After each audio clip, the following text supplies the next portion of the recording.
Yun mga Lods, good morning, good morning. So mapagpalang araw na naman sa ating lahat. Papakita ko sa inyo itong ginawa natin mga nakarang araw na ceiling dito sa living area. Yung ginamit pala natin dito ay 4.5 mm na cement board tsaka metal paring yan. Ganyan yung ginawa nating design dito. Medyo mabusisi lang siya pero maganda naman yung kinalabasan. Yun palang paikot niyan, sa cove niya meron tayong ilalagay na dyan, strip light, no, kaya yung T8. Maganda sana kung T8.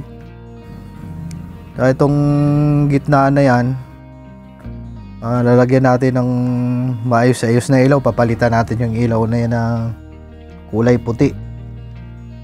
Maglalagay tayo ng pin light dito sa may mga design na yan para mga iba naman. Yan palang ceiling na ginawa natin na ito ginawa natin to ng 4 days o 5 days yata na ginawa. Kahit na medyo matagal at masyado ngang mabusisi, okay naman. Mayroong maganda naman yung kinalalabasan. Ay Lods, ganyan lang. Maganda na yung living area mo pag ganyan yung design.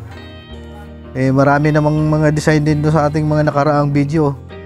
Idadagdag na rin natin to para mayroon kayong mapulot na design na mapagpipilian.